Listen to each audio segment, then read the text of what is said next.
Imagine venturing into the enigmatic depths of the sea, where you are surrounded by cold, dark water. The familiar world above slowly disappears, making way for a fascinating world full of things no one has ever seen before. Suddenly, a huge face appears from the watery shadows, or you stumble upon a strange rock with ancient writings that tell forgotten stories of a lost prehistoric civilization. This isn't a thrilling scene from a Netflix science fiction or horror movie. Instead, it's an amazing first-hand account of how a team of brave archaeologists went on an amazing journey in the mysterious Bay of Bucher in 2000. They unearthed a long-lost Egyptian city that had been remarkably kept underwater. It is a mysterious city that has been hidden in the sand by the Mediterranean Sea for more than 1,200 years. Join us as we explore the real story of the lost city of Heraclion, one of the most amazing underwater archaeological discoveries of our time. From its deep historical significance to its mysterious disappearance and miraculous discovery. The city was located near the mouth of the Canopic branch of the Nile River in what is now a Bucher Bay off the coast of Egypt. It was known as Heraclion to the ancient Greeks and Thomas to the ancient Egyptians. It is believed that Heraclion was founded around the 8th century BCE, before Alexandria was even a thought in Alexander the Great's mind. The exact date of its discovery is unknown. Heraclion was at the height of its power when it served as the main port of entry into Egypt for ships coming from all over Greece. This city was first built on a group of islands close to each other in the Nile Delta. The islands were connected by canals that led to different ports and anchorages. It had boats, bridges, and pontoons that connected its docks, churches, and tower homes. Heraclion was a marketplace or trading port, and in the late time of ancient Egypt, it was the country's main port for foreign trade between Egypt and other Mediterranean civilizations, such as Greece. The city also served as a crucial location for officials to collect taxes and fees. Heraclion was named after the gods Amun of ancient Egypt and Heracles of ancient Greece. The city had grand churches, mansions, and a big harbor that could fit ships of all sizes.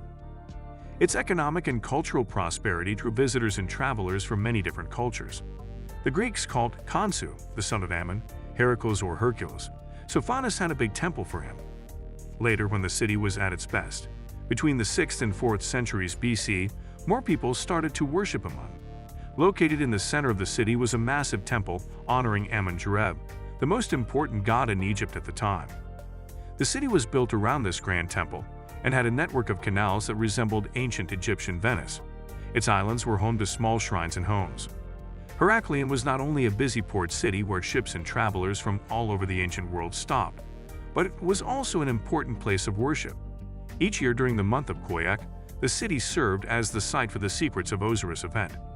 As part of these amazing events, the statue of the god was moved from the Temple of Ammon to a shrine in Canopus in his special boat. The idea that this holy city was a significant religious site is supported by the discovery of 16-foot stone figures and sarcophagi believed to contain mummified animals. It's hard to believe that a thriving city like Heraclion could just vanish without a trace, disappearing under the water and never being seen again. But around 1,200 years ago, that's exactly what happened. What could cause something so strange to happen?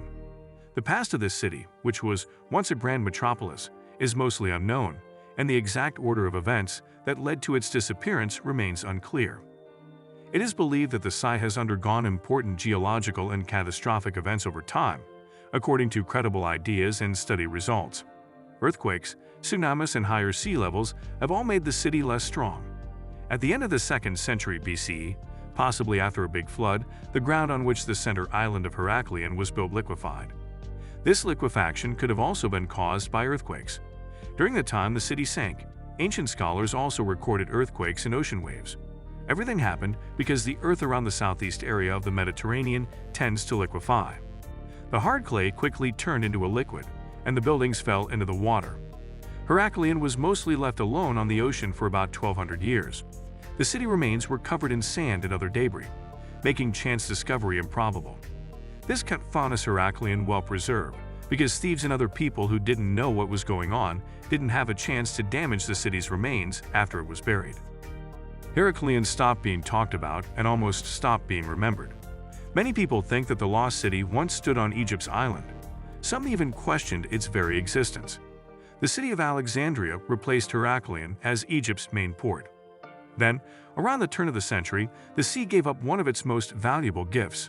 In 2000, After 13 years of excavations in the huge area of Bucher Bay, a tale that had only been mentioned in ancient inscriptions and holy texts proudly emerged, going beyond the limits of fantasy to conquer reality itself.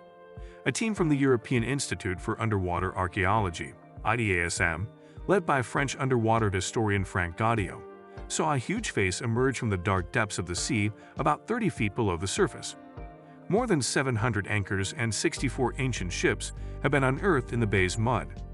Researchers think Heraclion was a busy port of entry for trade between the Nile and the Mediterranean because of the abundance of marine artifacts.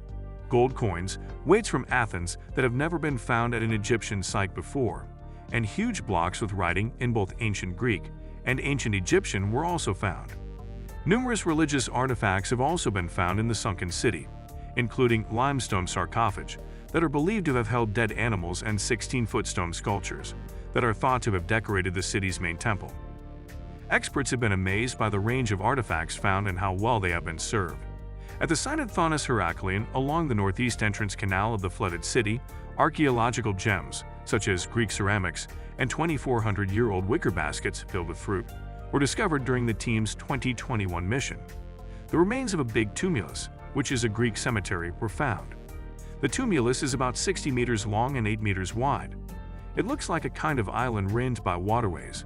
It was covered with expensive funeral gifts, like Greek ceramics from the beginning of the 4th century BC that were brought from Greece. In the same year, IASM also revealed plans to dig up a unique Ptolemaic ship. The galley is 25 meters long and has both traditional mortise and tenon joints and Egyptian features, like a flat bottom that makes it easier to sail down the Nile and the Nile Delta. This ancient warship was stuck in the sunken city because it was buried by heavy debris that fell from falling buildings during the disasters that caused the city to sink.